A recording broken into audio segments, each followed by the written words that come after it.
Épître des Hébreux, chapitre 7. En effet, ce Melchisédek, roi de Salem, sacrificateur du Dieu Très-Haut, qui alla au-devant d'Abraham lorsqu'il revenait de la défaite des rois, qui le bénit, et à qui Abraham donna la dîme de tout, qui est d'abord roi de justice, d'après la signification de son nom, ensuite roi de Salem, c'est-à-dire roi de paix, qui est sans père, sans mère, sans généalogie, et qui n'a ni commencement de jour ni fin de vie, mais qui est rendu semblable au Fils de Dieu. Ce Melchisédek demeure sacrificateur à perpétuité. Considérez combien est grand celui auquel le patriarche Abraham donna la dîme du butin. Ceux des fils de Lévi qui exercent le sacerdoce ont d'après la loi l'ordre de lever la dîme sur le peuple, c'est-à-dire sur leurs frères, qui cependant sont issus des reins d'Abraham. Et lui, qui ne tirait pas d'eux son origine, il leva la dîme sur Abraham, et il bénit celui qui avait les promesses. Or, c'est sans contredit l'inférieur qui est béni par le supérieur. Et ici, ceux qui perçoivent la dîme sont des hommes mortels, mais là, c'est celui dont il est attesté qu'il est vivant. De plus, Lévi, qui perçoit la dîme, l'a payée, pour ainsi dire par Abraham, car il était encore dans les reins de son père lorsque Melchisédek alla au-devant d'Abraham.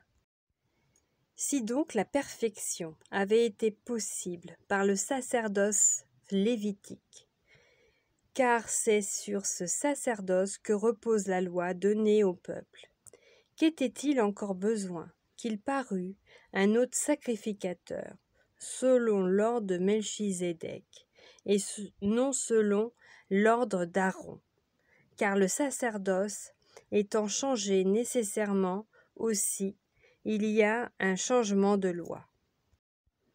En effet, celui de qui ces choses sont dites appartient à une autre tribu, dont aucun membre n'a fait le service de l'autel, car il est notoire que notre Seigneur est sorti de Juda, tribu dont Moïse n'a rien dit pour ce qui concerne le sacerdoce.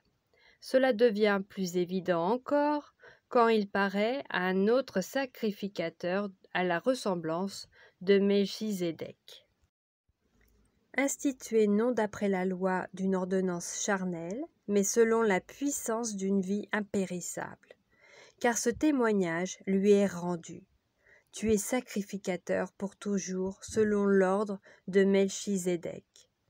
Il y a ainsi abolition d'une ordonnance antérieure à cause de son impuissance et de son inutilité, car la loi n'a rien amené à la perfection, et introduction d'une meilleure espérance par laquelle nous nous approchons de Dieu.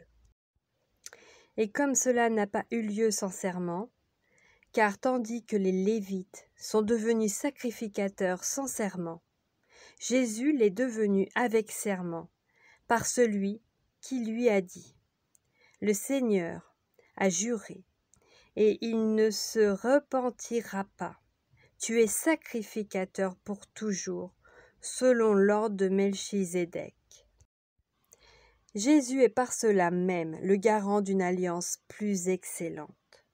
De plus, il y a eu des sacrificateurs en grand nombre, parce que la mort les empêchait d'être permanents.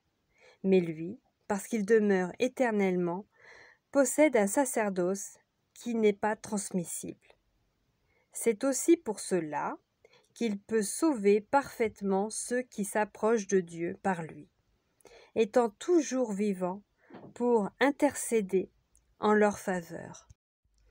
Il nous convenait, en effet, d'avoir un souverain sacrificateur comme lui, saint, innocent, sans tache, séparé des pécheurs et plus élevé que les cieux, qui n'a pas besoin comme les souverains sacrificateurs, d'offrir chaque jour des sacrifices, d'abord pour ses propres péchés, ensuite pour ceux du peuple, car ceci, il l'a fait une fois pour toutes, en s'offrant lui-même.